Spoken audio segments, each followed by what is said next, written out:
I'm Zibby Owens, and you're listening to the Webby-nominated podcast, Moms Don't Have Time to Read Books. Book of the Month Club is this week's sponsor. They're offering listeners their first book for only $5 with code ZIBBY, Z-I-B-B-Y. Again, that's code ZIBBY for your first book for $5 to Book of the Month Club, which, by the way, is amazing. I subscribe every month. I get to pick from 5 of their favorite books. Most of the time, one of them is by an author I've had on my podcast, and then it just arrives. I've given it as a gift. I adore it, and you will too. So think of it for gifts, and for sure, go on bookofthemonth.com and subscribe yourself. I'm here today with the legendary Susan Orlean, who is the staff writer at The New Yorker magazine and the author of 8 books, including Rin Tin Tin, Saturday Night, and The Orchid Thief, which was made into the Academy Award-winning film Adaptation. Her latest book, The Library Book, was nominated for the Andrew Carnegie Nonfiction Prize and the Los Angeles Times Book Prize. She currently splits her time between upstate New York and Los Angeles. Welcome, Susan. Thanks for coming on Moms Don't Have Time to Read Books. I'm thrilled to be with you. Especially on a Saturday. This is like a huge, very nice thing you're doing. So thank you. Oh, it's great. It's actually a great way to get yourself up and out on a Saturday, right? So you've written a million amazing things. Let's talk about the library book first. So what inspired you to write the library book? And tell listeners who might not know what it's about. The library book is a nonfiction book that actually has several narrative threads. On one level, it was a book in which I wanted to explore what the daily life of a library was all about. And I was focusing on the Los Angeles Public Library, the main branch downtown.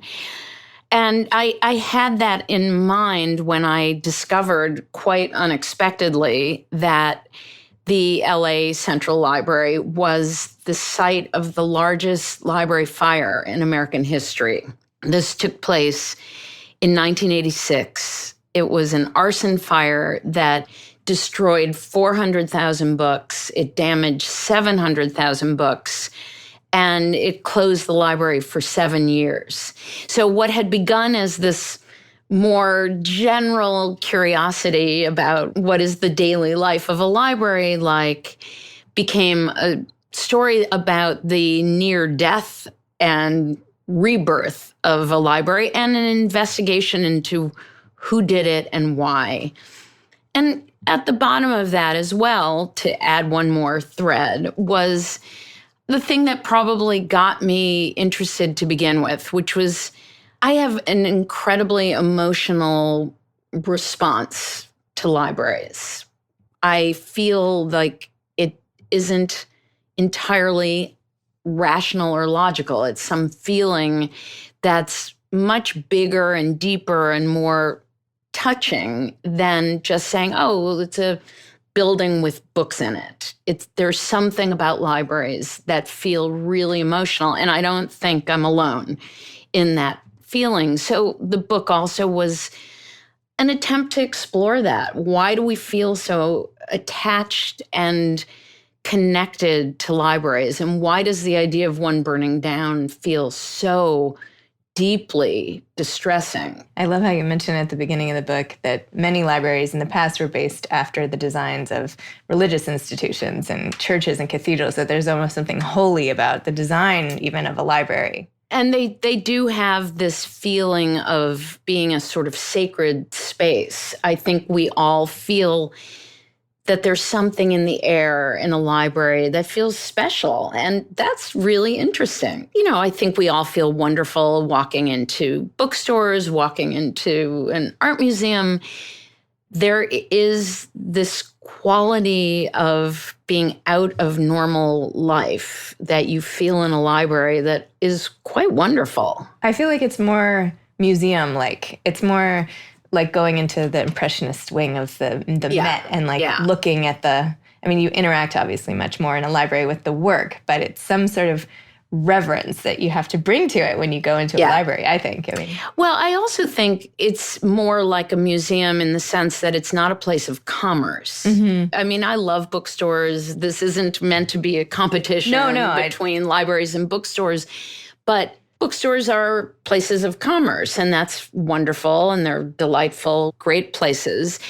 Going into this sort of preserve of human knowledge that is available to everyone has a very special, sacred kind of quality that I think it's elevating. You feel like there's some great good being done in this place, the way you do walking into a museum where there's amazing work that's available to anybody to enjoy. I mean, there's something wonderful about that. And you wrote in the library book about how your mother used to take you to libraries as a young child and how you have continued that tradition onwards. And then it was excerpted in the New Yorker when you said how you actually became a little evangelical about book ownership, perhaps as a response to the libraries of your youth. Can you talk a little about that? Oh, this is funny. It was something I hadn't really thought about until I was writing the book, which was my parents were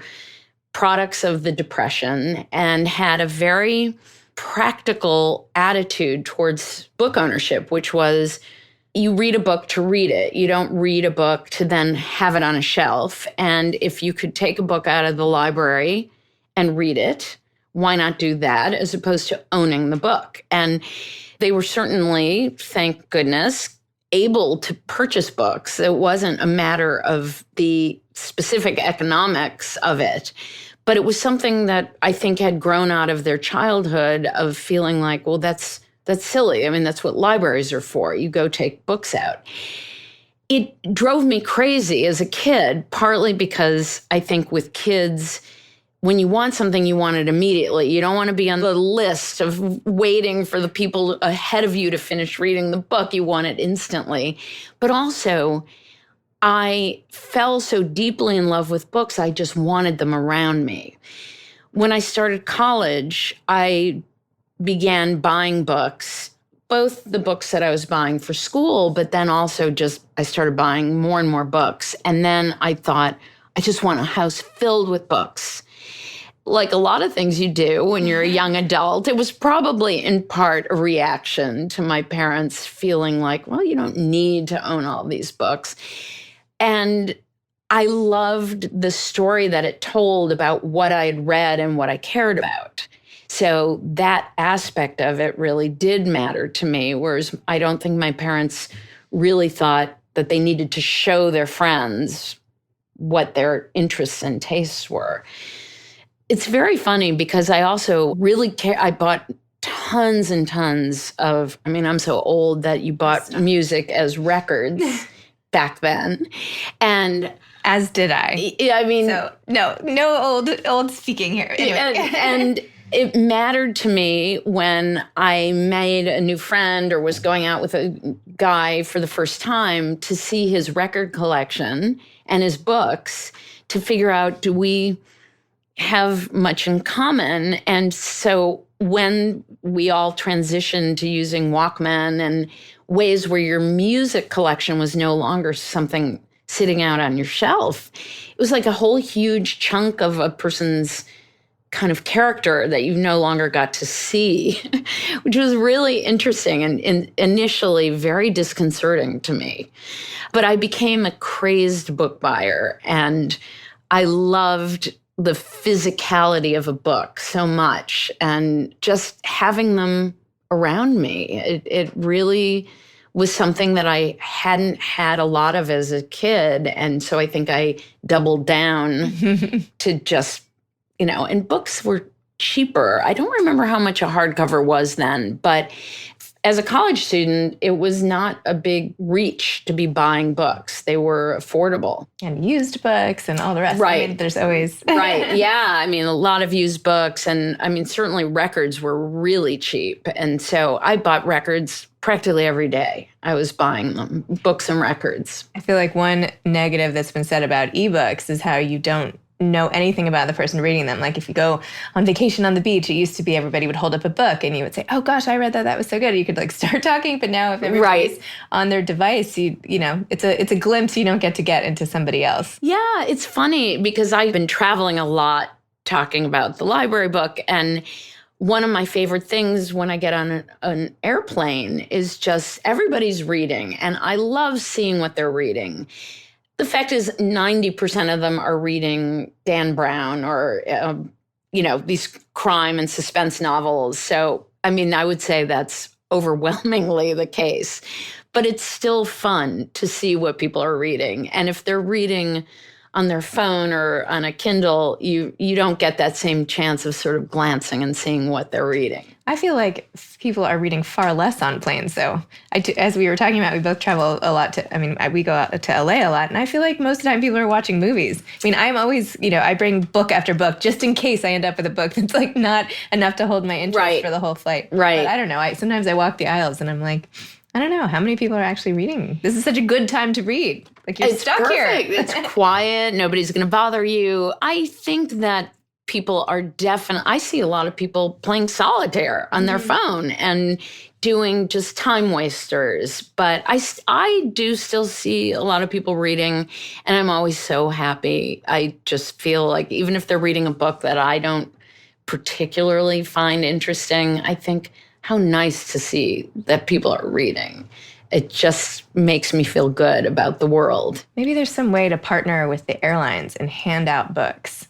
Have and airlines 20 books on a flight, and you just like keep it in one of the overhead compartments, and then it's like a little library, and everybody on the plane could just Actually, it's a great idea. Why not? I mean, airlines used to have magazines. Right, yes. And I mean, it was a huge loss when they no longer had a variety of magazines. I mean, I always read magazines when I flew. Now they have the airline magazine, and that's it. Yeah, that's not, Sky Mall, I feel like, is a little more entertaining sometimes than the magazine. And now I really miss it because they don't have Sky Mall anymore. That was my favorite reading material. I mean, especially with like little kids even, we could like look at what would you want? You can pick anything in the catalog. Yeah, I would do that with my son too. Yeah, anyway. Well, okay, I'll talk to JetBlue when this is over. But right. We'll see what happens. There's one quote you wrote that was so beautiful about libraries that I just have to read it now. It wasn't that time stopped in the library. It was as if it were captured here, collected here, and in all libraries. And not only my time, my life, but all human time as well. In the library, time is dammed up, not just stopped, but saved. The library is a gathering pool of narratives and of the people who come to find them. It is where we can glimpse immortality. In the library, we can live forever. That is so beautiful. Thank you. Tell me a little more about writing that line, that passage. When I was drawn to doing this book, I was trying to understand what that magic was about a library.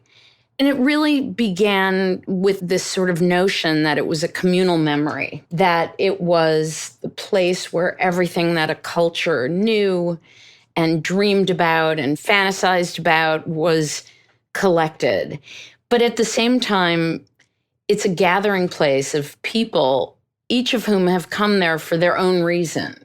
And it began feeling like this layering of stories that, in the course of a day in the library, you have somebody coming in doing genealogy research and somebody doing work on their MBA and somebody, teaching their child to read. And everybody is coming in with their own story in a place filled with story. That sort of wonderful nesting doll quality began seeming richer and richer to me the more I thought about it. And the idea that the library's remarkable ability that no human can possibly achieve is the eternal memory, that a library is filled with these stories that are permanent. I mean, for all intents and purposes, they can remain there forever. Whereas human memory is just limited to our lifetime. And it became part of the book in a way I hadn't anticipated, which was, I associated going to the library so much with my mom because my mom always took me. And she loved libraries, loved librarians. I began working on the book, and she was delighted that I was doing a book about libraries. And not long after I began working on the book, she was diagnosed with dementia, and her memory began eroding.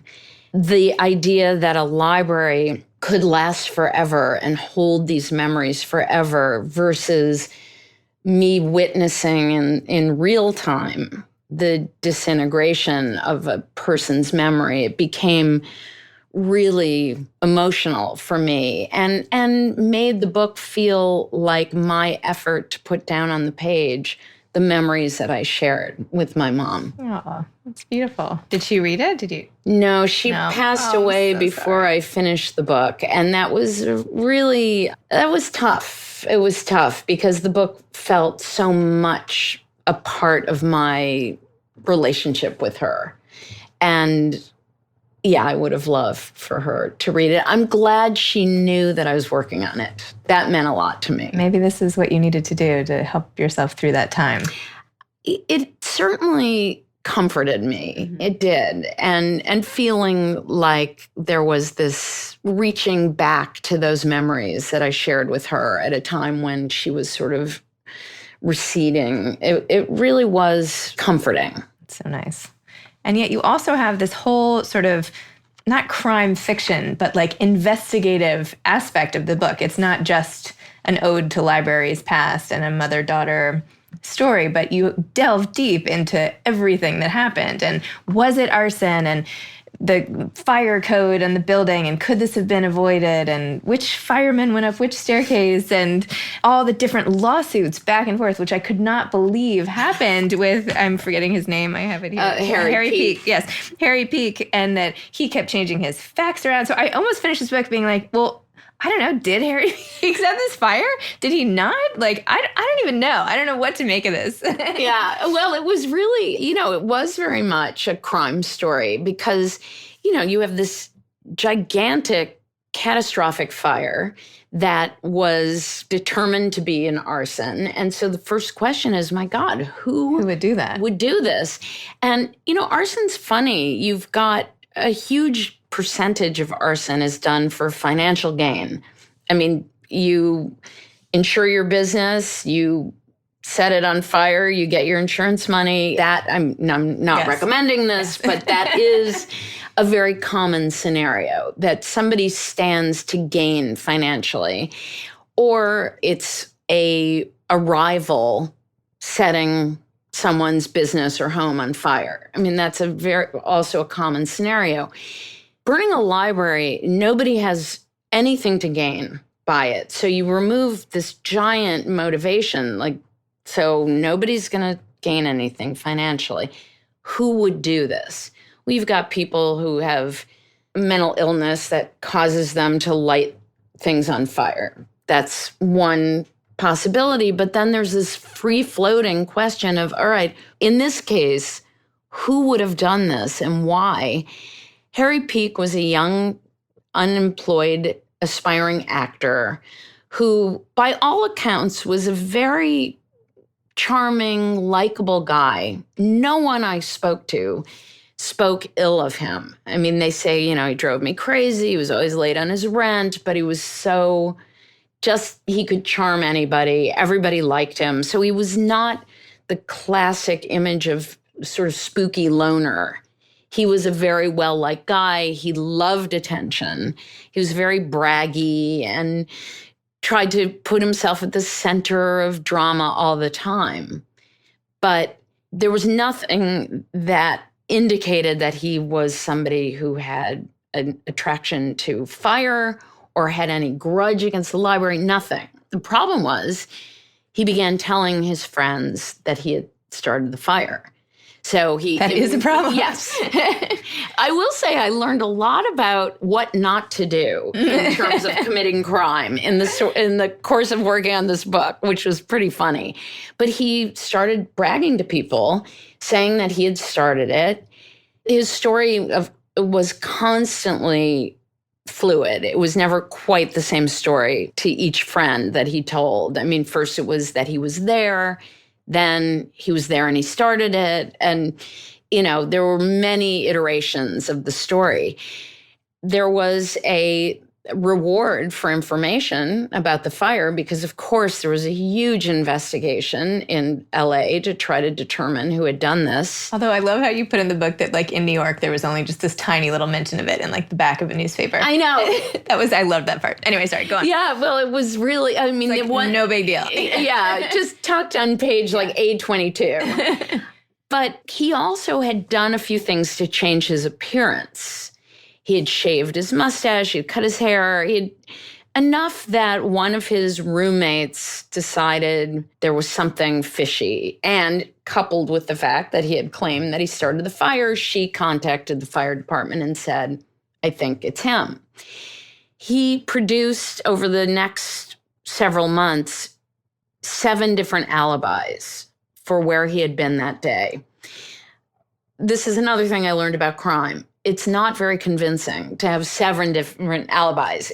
If you had one alibi, that would be convincing. But he kept changing his story elaborately, not just a little bit different, but totally different. So this can be your next book. It's like right. Susan Orlean's Guide to Committing a Crime. How to. How to. Insurance fraud, part 1. Right. Arson, part 2. Yeah, okay. No, I've got it all. I've figured it all out. Yeah. So the pursuit of the truth about the fire and the legal pursuit of Harry Peake was so convoluted, fascinating, ultimately unresolved.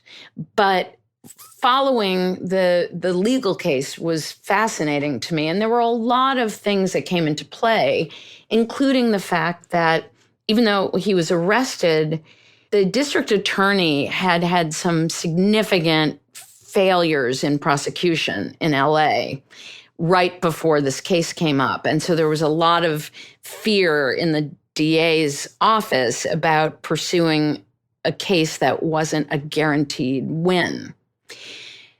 There were other facts which were there wasn't ever any hard evidence connecting him to the fire. So it became fascinating. And I found it really interesting to learn not only about arson, which is a really complex, confusing crime much of the time, but also the history of the burning of libraries, which has, sadly, a very extensive history. And in the book, you said you actually experimented with burning books just to see what that would look like, and that it was as hard for you to do that as like throwing away a plant, for example. Yeah.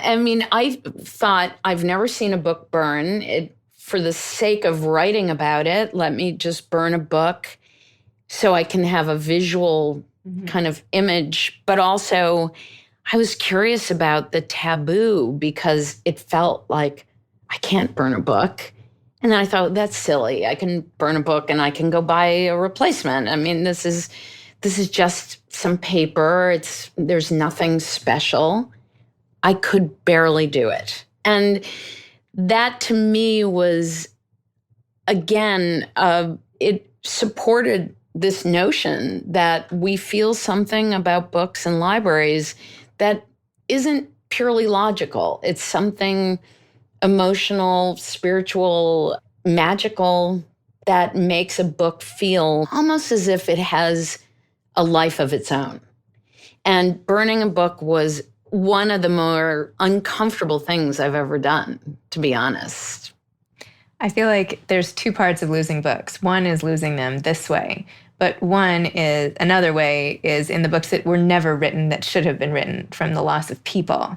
Right. So it's like a library can be emptied out by tragedy in the flesh, like with the burning books, and as you saw, but also the sadness of who didn't write the books that they should have, like with things like the Holocaust and the AIDS crisis. And I remember interviewing Will Schwalbe. He was talking about this, that in his book about how the sadness of the books, the stories were never told. Yeah. I feel like that's like another element to this. Oh, it's huge. And that's where this idea that books are these documents we produce that sort of say we lived, we existed, we knew things, we dreamed of things, we imagined things, and we're sharing that now in perpetuity.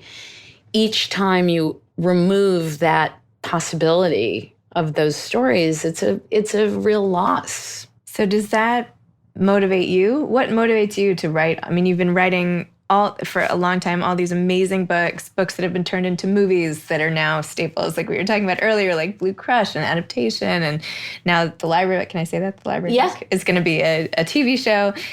Like, why do you do it? Why did you start doing it? What is it about it that like gets you excited to do it day in and day out? Well, I think from the time I was really very young, I thought there was some absolute sorcery in writing and reading. I think the idea that I could read a book and feel like I was somewhere else and living in another place or inhabiting another universe was so extraordinary and so transporting that I thought, well, I want to do that. I want to be the sorcerer who makes that happen. And being by nature somebody who's just really curious and imagining, kind of digging into something that wouldn't normally be part of my life, that was irresistible. But then there's the other side of that, which is wanting to tug on someone's sleeve and say, I just did the most amazing thing. Let me tell you about this. Or, oh my God, I just spent, 6 years in the LA Public Library. Let me tell you the amazing stories that unfold in the library. I mean, so it's both the acquiring the knowledge, which I find really intoxicating and wonderful. And then there's this sort of performative part of it of saying to people, ooh, let me tell you, I just saw something incredibly cool and interesting that I want to tell you about. Awesome. How do you do your writing? Like, where do you do it? Do you actually work in a library? Do you work at home? Was this book any different? This book was different. I mean, normally I do all my research first. So the first half of whatever I'm doing is out in the field, researching, interviewing people. And then for many years, when I lived in New York, I had an office at the New Yorker, and I would work in the office. But then I left New York and started working at home. And then when my son was born, suddenly working at home became a little more challenging. And it was a constant kind of race to figure out where could I work, where I could really shut off and focus. And as my son has gotten older, that's become less of an issue, but it's still, working at home has its challenges. Now I split my time between LA and upstate New York. And in both places, I have a little freestanding building, a little office that's, even just being 10 yards from my house makes it feel separate. In the case of working on the library book, I had been working at home and I just was stuck. I was distracted. My husband works at home too, which meant an additional distraction. So for a while, I rented a co-working space. I thought, I've just got to get out of the house. I can't be working at home. And then one day I was working at the library because I wasn't, for whatever reason, didn't have a chance to go to this co-working space. And I thought, why don't I just work at the library? It's free. It's very peaceful. It's, a perfectly good place to work. And I thought, oh my God, I'm writing a book about libraries. And it only occurred to me now that this is a great place to work, which really cracked me up. And there are specific reasons that I wasn't. When you're working on a nonfiction book, you often have lots and lots of material. And obviously you can't leave that in the library. So it means every day having to pack up and take your stuff home and back again. So there are certain ways that it's not ideal, but I was toward the end of the book and I didn't have as much kind of files and stuff to cart around with me. I'm now back to working in my little studio. And the only thing is to keep my husband and son out and to make it clear to them that it is not like a clubhouse for them to come hang out with me. Because, I like the fact that it's just my space and that I can lock the door and nobody comes in. The other day, I was trying to get something done. I went to a coffee shop and then I realized I couldn't plug in my computer there and I didn't have enough power and it was like a whole thing. Anyway, I had told everybody I wasn't going to be home. So I snuck in and hid out in my son's room and closed the door. My son who's away at boarding school. So nobody would think that I was in there. And I was like, I just don't want anyone to bother me for a little bit. I just have to get this done. I also, in the course of finishing this book and my previous book, did residencies at Yaddo and McDowell, and it was something that I never quite understood why people sought them out, because I just didn't quite understand why they were so necessary. I don't think I would have gotten the book done if I hadn't had those residencies and I didn't ever go for a long time, but even going for 2 weeks or 3 weeks, where that's all I did was work and just be able to get focused and make a lot of headway on the book. I'm so grateful for having had the chance to do that. When I got home, I was already then in the groove, and it was a lot easier for me. But when my son was little, I built a little writing studio. We were living in the Hudson Valley at the time, full time. And I would say goodbye to him and then sneak to the studio because he couldn't see it from the house. And I thought, well, as long as he doesn't know where I am, he thinks I've left, gone somewhere far away. And then one day I hear a little tap on the window, and I look up and he's there, and he looked so excited, like, "Mommy, I found you." And I said, "Hi, oh my God." And that was the end of that. But it's challenging. It's hard enough to get yourself to focus. And then when you've got family and all of the sort of regular day-to-day stuff that comes into your life to be attended to, it can be really hard to buckle down and work on a book. You mentioned you were back in your studio. Can you mention what you're working on now? Well, I'm working on this television adaptation of the library book. I'm going to go back to doing some magazine pieces for The New Yorker, and I'm toying with working on a book that would be more of a sort of writer's memoir, a kind of memoir of my experiences writing. Please do it. I would love to read that. I mean, I'm sure I'm not the only one, but I would read that in a heartbeat. I think people would love that. Well, thank you. That's so nice to hear. I mean, put it up the list. Move it up. Yeah. Well, it's, at this point, I've been writing for, it doesn't feel like a long time to me, but it's been a long time, and I've had some really interesting experiences. And I think it would be fun to write about the writer's life that I've led. It's been quite interesting, and I hope it would be interesting to other people. I'm sure it would be. So save it for your book, but do you have any gems, little pieces of advice for aspiring authors now?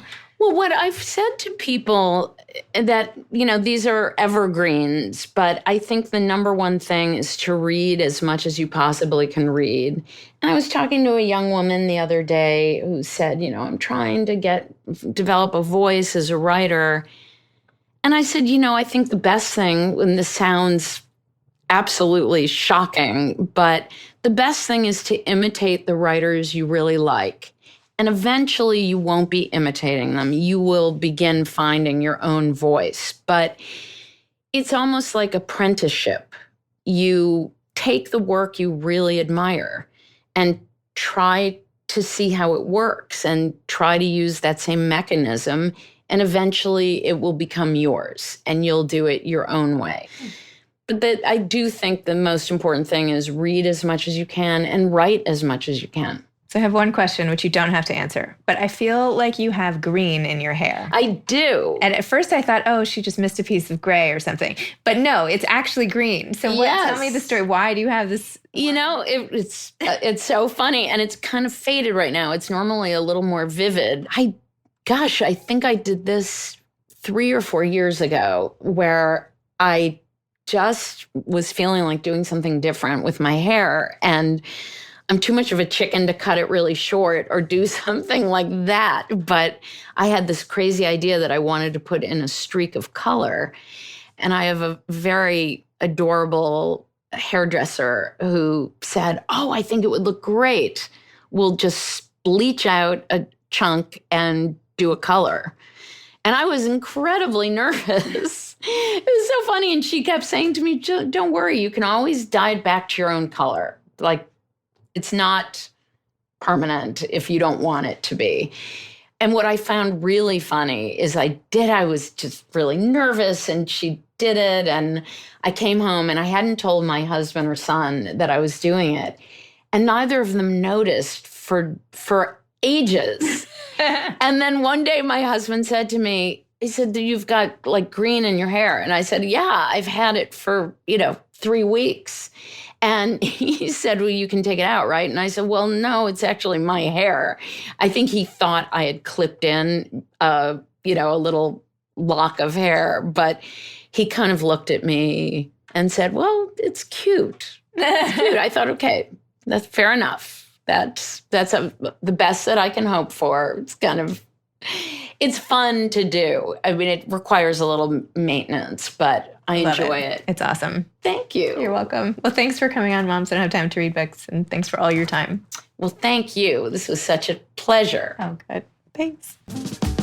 This episode has been sponsored by Book of the Month Club. bookofthemonth.com. Enter code ZIBBY to get your first book for $5. Thanks for listening to Moms Don't Have Time to Read Books. You can follow me on Instagram at Moms Don't Have Time to Read Books. Thanks so much to Steve and Ryan at Texture Sound for the sound editing. And thank you to Morning Moon Productions for providing this fantastic intro and outro music.